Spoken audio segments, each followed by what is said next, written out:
الحمدللہ وکفا وسلام علی عبادہ الذین اصطفیٰ اما بعد۔ السلام علیکم ورحمۃ اللہ وبرکاتہ۔ احباب، حسب وعدہ ہم ڈاکٹر ذل الرحمان تیمی صاحب کے ساتھ آپ کے روبرو ہیں، اور جیسا کہ ہم نے آپ کو بتایا تھا کہ ہم انشاءاللہ البیرونی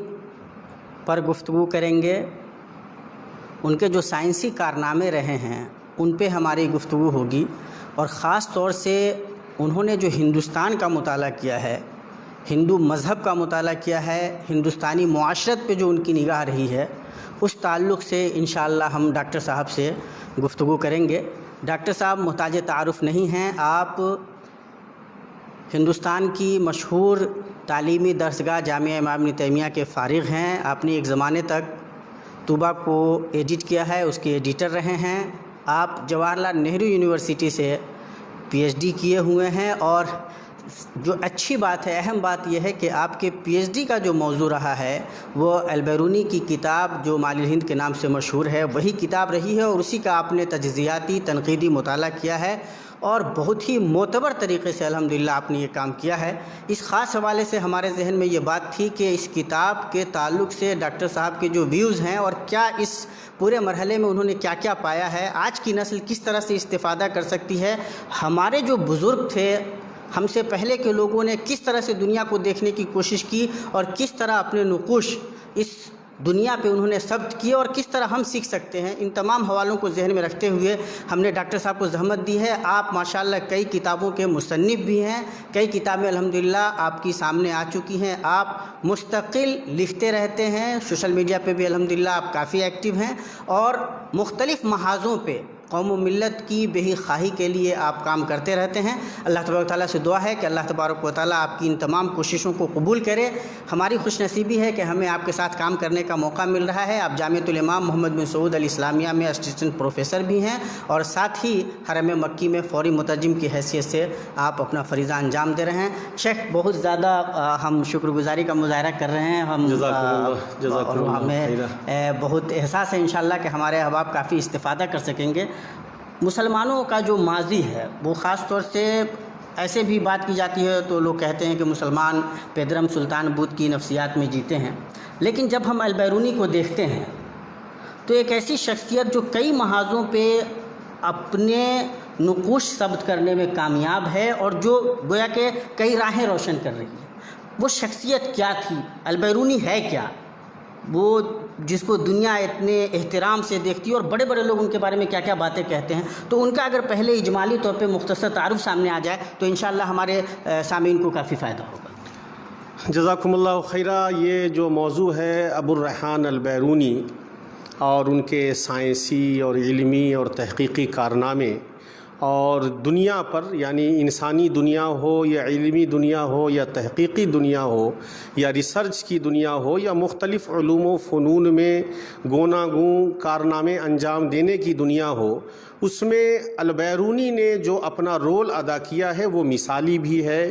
آئیڈیل بھی ہے، تاریخی بھی ہے، اور ایسا ہے کہ اپنوں نے بھی اس کو سراہا ہے، غیروں نے بھی اس کا لوہا مانا ہے، اور کچھ ایسے اسکالرز اور مفکرین اور ریسرچرز ہیں جنہوں نے یہاں تک کہا ہے کہ البیرونی کے سائنسی علوم میں تحقیق سے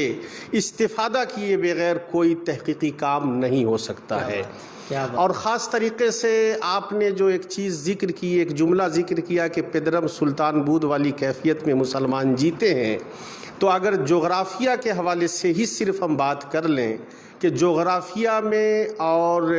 کارٹوگرافی میں اور میپ کو اس نقشے پر لانے میں، اس شکل میں لانے میں جو کارنامے انجام دیے گئے ہیں، اگر مسلمانوں کو مائنس کر دیا جائے تو کارٹوگرافی مائنس ہو جائے گی، میپ نہیں آ سکے گا۔ اس میں خاص طور سے البیرونی کا کیا؟ ہاں، وہ بھی انشاءاللہ ہم سائنس کے حوالے سے جب بات کریں گے تو ہم کریں گے۔ پہلا جو آپ نے سوال پوچھا ہے تعارف کے حوالے سے، تو مختصراً میں چاہتا ہوں کہ البیرونی کے بارے میں لوگوں کو پتہ ہو جائے۔ البیرونی کن حالات میں پیدا ہوئے، کہاں پیدا ہوئے، کیسے جیے، اور کہاں ان کی وفات ہوئی، اور کس طریقے سے علم سے یہ جڑے۔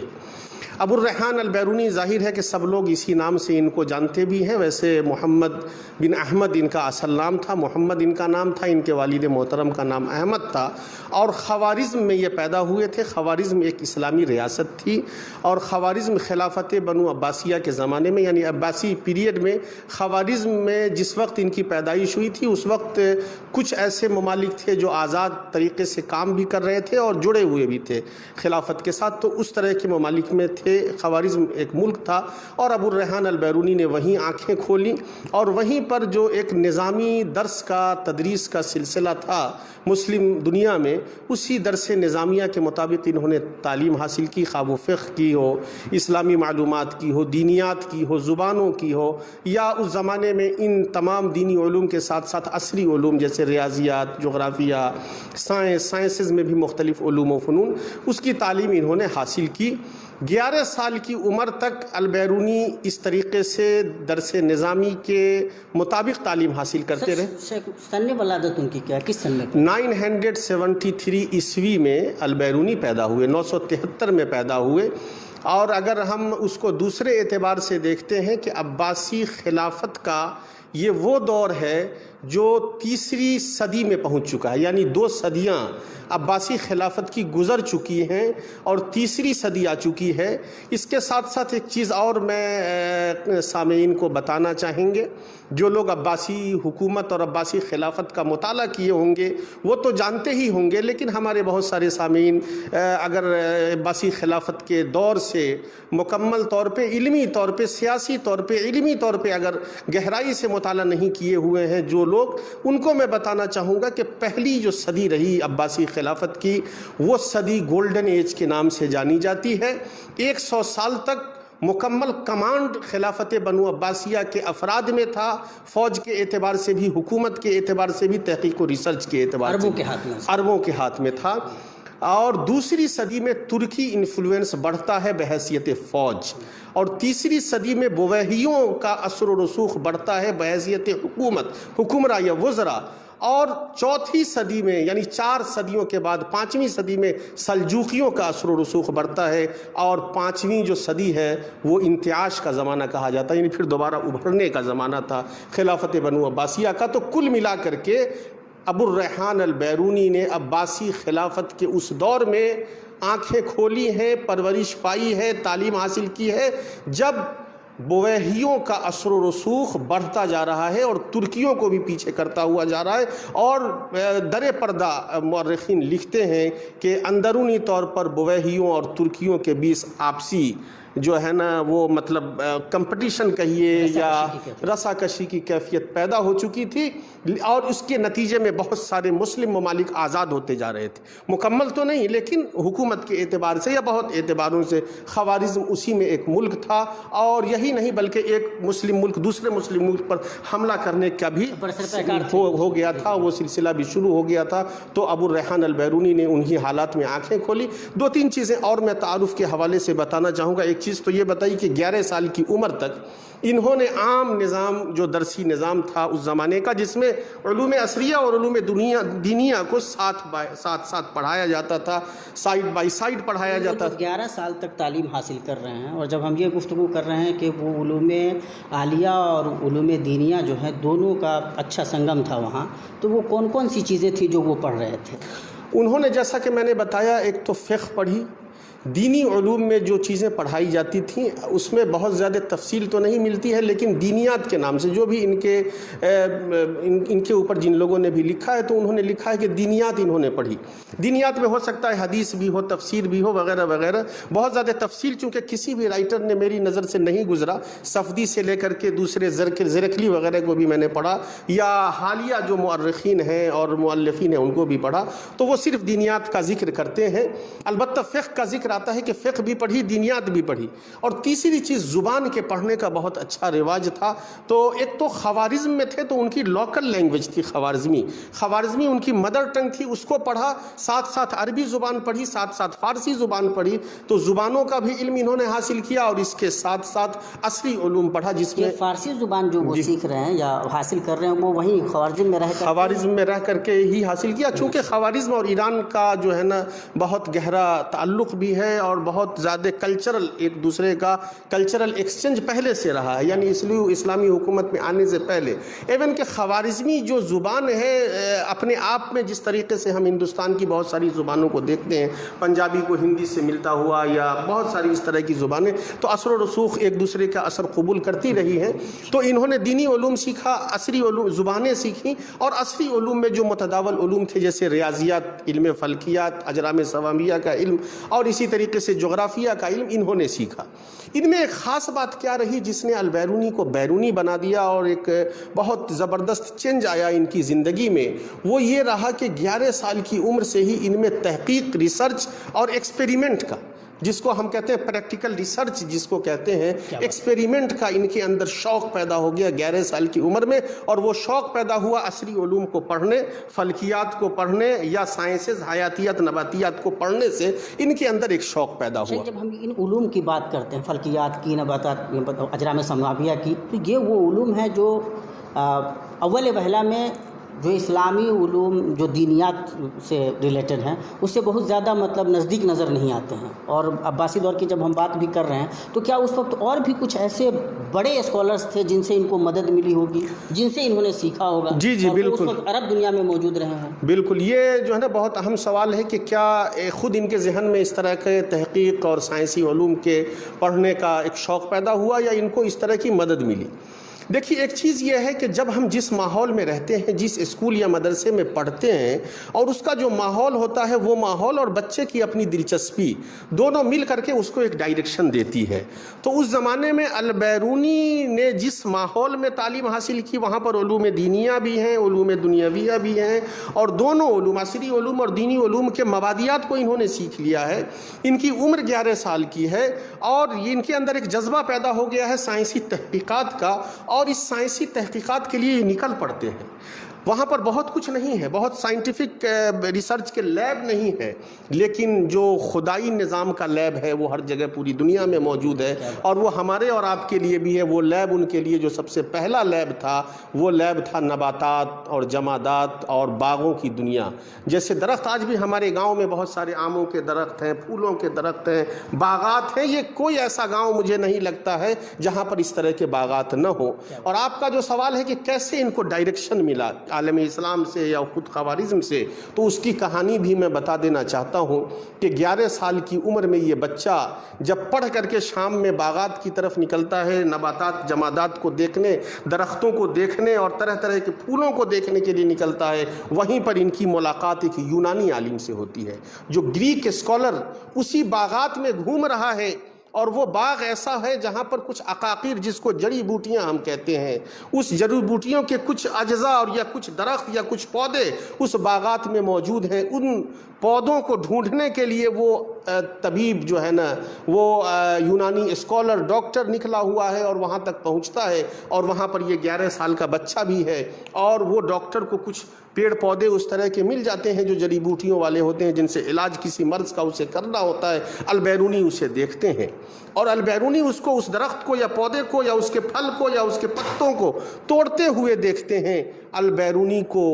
ایک طبیعت سے اور فطرت سے کتنی محبت ہے، درختوں اور نباتات سے کتنی محبت ہے کہ ان کے اندر ایک غصہ بھڑکتا ہے کہ کون آدمی ہے جو پھولوں کو یا پھلوں کو یا درختوں کو توڑ رہا ہے. چنانچہ البیرونی اس پر آبجیکشن کرتے ہیں کہ آپ کیوں توڑ رہے ہیں. تو وہ طبیب، وہ اسکالر یونانی پوچھتا ہے کہ تم کیوں یہ سوال کر رہے ہو، تم تو خود اپنے ہاتھ میں توڑ کر کے بہت کچھ رکھے ہوئے ہو اور تم مجھ سے کیوں پوچھتے ہو. کہا کہ میں تو اس لیے رکھا ہوں کہ I am doing experiment upon it, میں اس پر تجربہ کرتا ہوں گھر لے جا کر کے، لیکن تم کیوں توڑ رہے ہو، اس کی خوبصورتی کو زائل کر رہے ہو. تو وہ کہتا ہے کہ عزیزم، میں ایک ڈاکٹر ہوں اور میرا کام ہی تحقیق کرنا ہے، اور میں نے پوری زندگی تحقیق میں لگائی ہے انہی پیڑ پودوں کے، اور آج میں ایک بڑا محقق بن گیا ہوں، ڈاکٹر بن گیا ہوں، سائنٹسٹ بن گیا ہوں، اس لیے ان پودوں کو لینے آئے ہیں. پھر البیرونی ان سے جڑ جاتے ہیں اور بتایا جاتا ہے کہ 3 سال تک ان کے ساتھ ان کو اپنا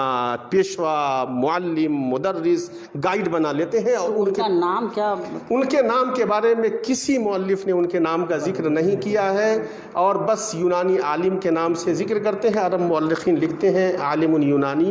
لم یذکر اسمہ، جس کے نام کا کوئی ذکر نہیں ملتا ہے، وہ کون سے تھے، لیکن یہ ہے کہ وہ یونان سے آئے ہوئے تھے، وہیں پر رہتے تھے، تو یہ انفلوئنس ان پر رہا۔ اس کے بعد یہی نہیں رہا، اس زمانے میں جب اس یونانی اسکالر نے دیکھا کہ اس بچے میں بہت شوق ہے، اور 3 سال تک جب انہوں نے ان کے ساتھ رہ کر کے ان کے ریسرچ کو من وعن حاصل کرنا اور ذہن میں بیٹھانا اور سیکھنا اور اس کو برتنا شروع کر دیا، تو وہ بہت زیادہ متاثر ہوئے۔ اور اس وقت جو ہے نا عباسی پیریڈ کا زمانہ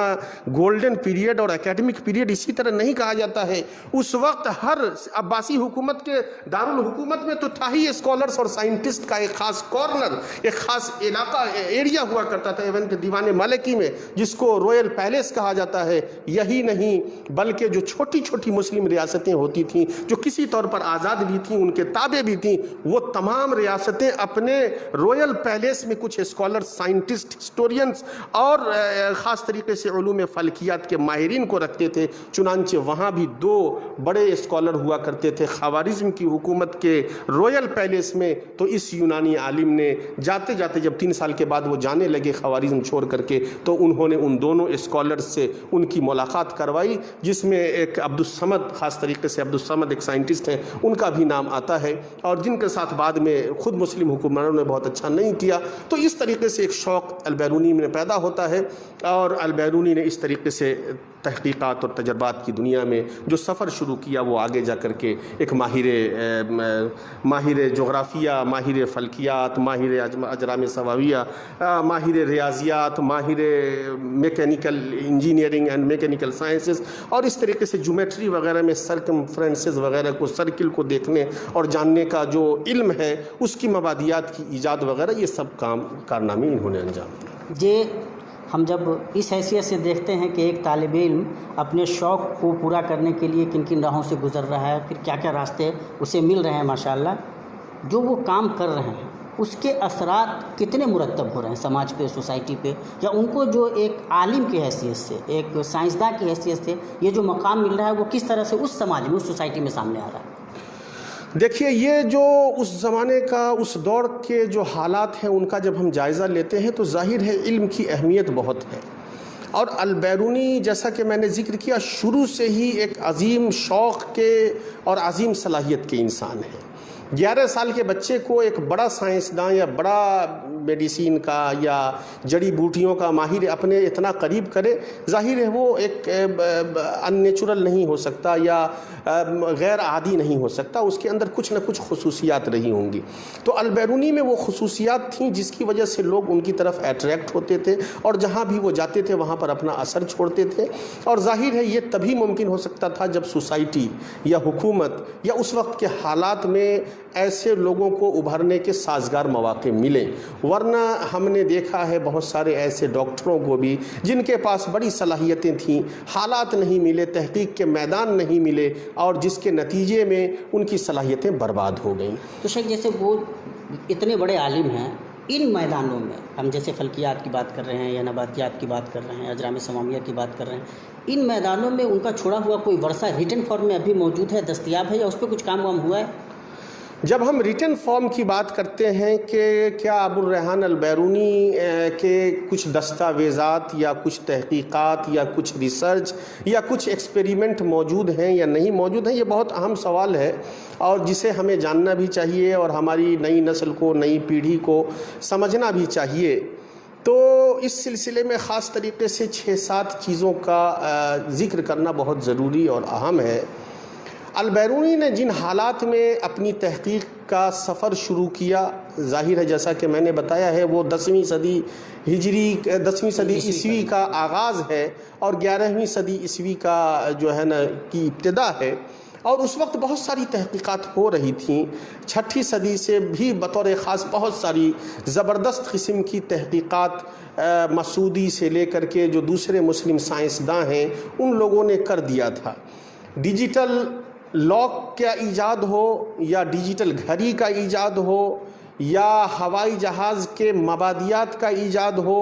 یا استرلاب کا ایجاد ہو، جس کو میں نے اپنی کتاب جو میں نے لکھی البیرونی، تو اس کے ٹائٹل پیج پر میں نے اردو اور عربی میں دیا تھا. تو یہ البیرونی کا اگر ایک بہت بڑا کارنامہ ہو سکتا ہے تو یہ استرلاب بھی ہے، جس سے آج کل جو ہے نا جغرافیہ کا میپ تیار ہو گیا. جیسے گوگل میپ سے ہم گاڑی سے ایک جگہ سے دوسری جگہ چلے جاتے ہیں، اس وقت ہوائی جہاز کو ڈائریکشن کے لیے بڑی دقت ہوتی تھی. البیرونی نے اس دقت کو دور کرنے کے لیے جغرافیہ میں ریسرچ کر کے اور فلکیات کے ریسرچ کا یہ جو زمانہ ہے عباسی خلافت کے دور کا، یہ اتنا زبردست زمانہ ہے کہ اسی وقت استرلاب کا ایجاد ہوتا ہے، اور جس کے ذریعے ہوائی جہاز کے ڈائریکشن کو کدھر سے کدھر جائیں گے. ہوائی جہاز کا کتنا تصور ہے؟ اس وقت ہوائی جہاز کا جو بھی تصور تھا اس وقت کے مطلب یہ تھا کہ ہوا میں اڑنے کی جو بھی چیزیں ہیں،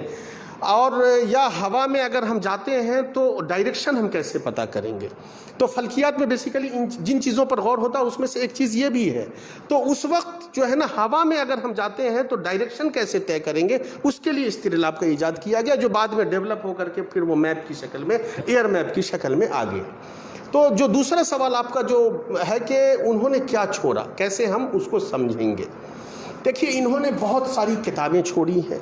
تقریباً 200 کتابیں آن این ایوریج بتائی جاتی ہیں. جہاں تک دوسرے بہت سارے اسکالرس نے ان پر بہت ساری باتیں کہی ہیں. زیرکلی نے جو ہے نا ایک اسکالر کے حوالے سے لکھا ہے کہ البیرونی کی کتاب کو مرو میں ایک اسکالر نے دیکھا تو وہ 60 صفحات پر صرف ان کی تصنیفات لکھی ہوئی تھیں،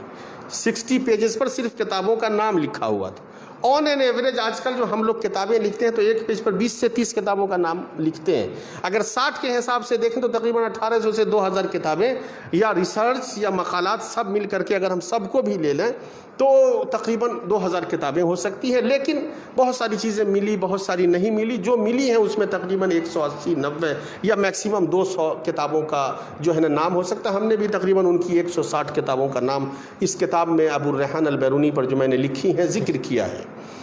انہوں نے کیا چھوڑا یا کیا چیزیں موجود ہیں، اگر اس پر بات کریں تو شاید گھنٹوں بات کرنی پڑے گی. مختصراً جیسا کہ میں نے کہا کہ 5-6 چیزیں بتا دیں. ایک چیز موٹی موٹی ہمیں یہ سمجھنی چاہیے کہ اگر ان 200 کتابوں کا ہم سروے کریں گے جو البیرونی نے لکھی ہیں تو اس میں تقریباً 50% کتابیں ایسی ہیں، یعنی مور دین 90 to 100 کتابیں ایسی ہیں جن کتابوں میں البیرونی نے علم فلکیات اور اسی طریقے سے اجرام سماویہ اور اسی طریقے سے ایسٹرونومی پر بات کی ہے. ایسٹرونومی کے اوپر خاص طریقے سے ان کی تقریباً آدھی کتابیں ہیں. تو ایسٹرونومی کے حوالے سے ان کی ریسرچ کا دائرہ بہت وسیع ہے. بہت ساری چیزوں پر انہوں نے باتیں کی ہیں، اجرام سماویہ پر، اجرام فلکیہ پر، ستاروں پر، چاند پر. خود اس میں نے ایک جو ہے نا تصویر دی ہے اس کتاب کے اندر جس میں انہوں نے، یہ البیرونی کی ریسرچ ہے جس کو میں نے امیج کے ساتھ اس میں ذکر کیا ہے کہ سورج اور چاند کے ڈائریکشن کو پتہ کرنے کا جو ڈائیگرام تیار کیا تھا، تقریباً 6 زاویے سے کیسے ہم چاند کو الگ الگ طریقے سے دیکھتے ہیں یا چاندوں کی تقسیم کیسے ہوتی ہے، اس کا نقشہ سب سے پہلے انہوں نے پیش کیا. سورج کے گردش کا نقشہ انہوں نے پیش کیا. کلوروفیلی جو ہوتا ہے یعنی پتوں کے غذا لینے کا جو سسٹم ہے جس کو کلوروفیلی ہم کہتے ہیں ٹرم میں، سائنس کے ٹرم میں، اس کا جو بیسک کنسپٹ ہے وہ البیرونی نے دیا. جب وہ نباتات پر غور کرتے تھے تو دیکھتے تھے کہ یہ پودے صبح میں جو ہے نا مشرق کی طرف ہیں اور شام ہوتے ہوتے ان کا رخ مغرب کی طرف ہو جاتا ہے ان پتوں کا. تو یہ بہت باریک چیز تھی جس پر غور کر کے انہوں نے. یہی نہیں، رات میں ان پتوں کو دیکھتے ہیں کہ دن میں جو اس پتے میں ایک کڑا ہوتا ہے جس طریقے سے رات میں وہ تھوڑا ہلکا مرجھا جاتا ہے وہ پتا. اس پر بھی انہوں نے ریسرچ دیا جو بیسک کنسپٹ ہے، جو بیس بنا، جو مبادیات بنی بات کی تحقیقات کا. تو ایک تو یہ سائنس میں انہوں نے دیا. دوسری چیز جغرافیہ میں، جیسا کہ ہم جانتے ہیں کہ مسعودی نے یا واقدی نے یا اس طرح کے اسکالرس نے جغرافیہ اور خاص طریقے سے میپ کا جو ہے نا خریدے کا کنسپٹ پیش کیا. ایک نے 7 اقالیم میں زمین کو بانٹا، دوسرے نے اس کو نقشے پر زمین پر اتارا، اور تیسرے نے اس میں رنگ بھرا، اور چوتھے البیرونی ہیں جنہوں نے ابھی جس نقشے میں میپ موجود ہے اس کو اس ماڈرن نقشے میں لانے میں جو سب سے بڑا نام ہے وہ البیرونی کا نام ہے. یعنی چوتھے لیئر کے یہ ایسے سائنسداں ہیں جس نے میپ کو یہاں تک پہنچایا ہے. ایک تو یہ دوسرا یہ بڑا کام ہے ان کا. تیسرا بڑا کام ہے انہوں نے ایک کتاب لکھی جس کے اندر تقریباً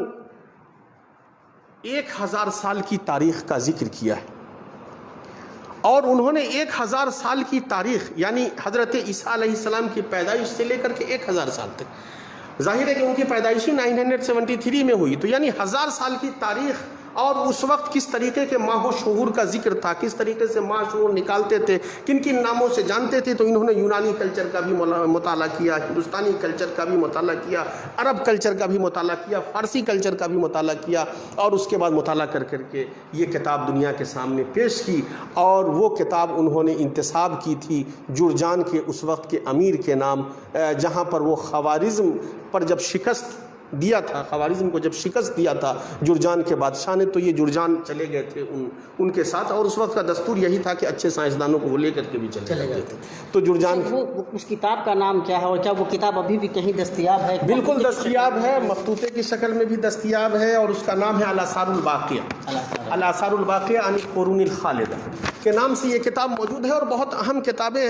ہے، اور ہم تو سمجھتے ہیں کہ نیٹ پر بھی ہو سکتا ہے یہ اویلیبل ہو، تو آپ نیٹ سے بھی ڈاؤن لوڈ کر کے پڑھ سکتے ہیں، یا مخطوطات میں بہت ساری جگہوں پر موجود ہے یہ کتابیں۔ دائرۃ المعارف العثمانیہ حیدرآباد دکن نے جن کتابوں کو شائع کیا اس میں سے یہ کتاب بھی ہے۔ تو ہندوستان کی تقریباً بڑی لائبریری، علی گڑھ مسلم یونیورسٹی کی ہو،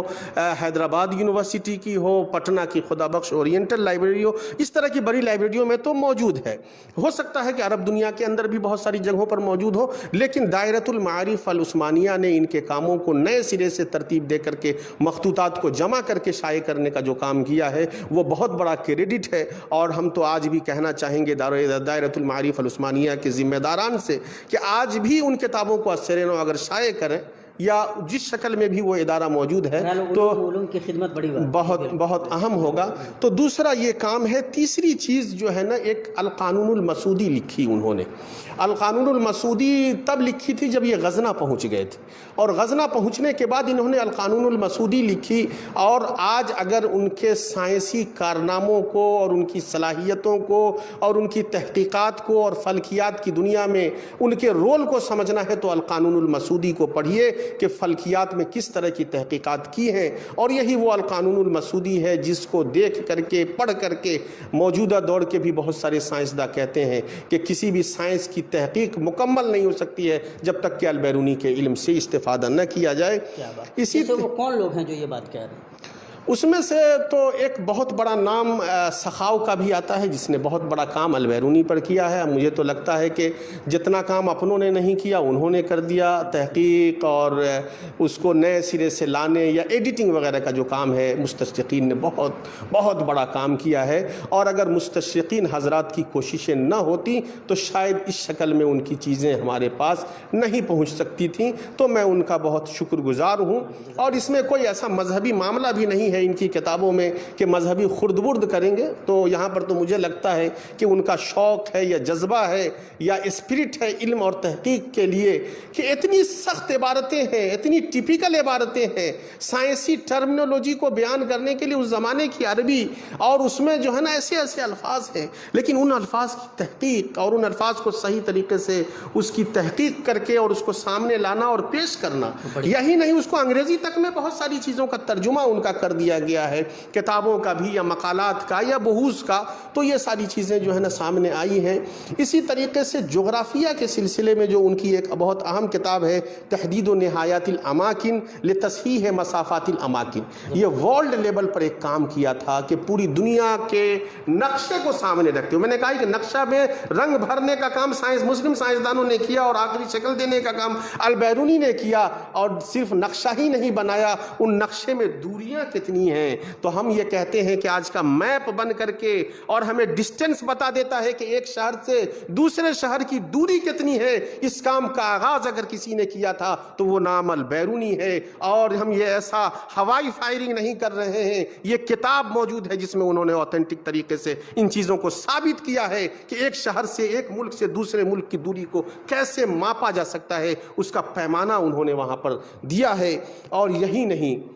جب ان کے سائنس کی بات ہوگی انہوں نے کیا چھوڑا نہیں چھوڑا، تو السیدنا فی الطب کو ہم نہیں بھلا سکتے۔ السیدنا فی الطب ایسی کتاب ہے کہ اس زمانے میں دوائیوں کا اثر کیا ہو سکتا ہے، دوائیوں کی ساخت کیا ہو سکتی ہے، دوائیوں کو بنایا کیسے جا سکتا ہے، ایک ڈاکٹر کے لیے اصول و ضوابط کیا ہو سکتے ہیں، اور ڈاکٹر کو کن اخلاق کی پاسداری کا کرتے ہوئے کام کرنا ہے، یہ سب کام انہوں نے کر دیا تھا۔ آج ہم اصول اور ضابطے ہاسپٹل میں، ڈاکٹر میں، میڈیسین میں بنا رہے ہیں، اس کی بنیاد انہوں نے لکھ دی ہے، جو السیدنا فی الطب کے نام سے یہ کتاب ہمارے یہاں موجود ہے۔ اخلاقیات ہو سکتی ہے، طب سے متعلق ان کا کوئی خاص ریسرچ ایسا جو مطلب؟ جی، یہ طب اس میں صرف اخلاقیات نہیں ہے، یہ ایک طریقے سے آل ان ون ہے، اس میں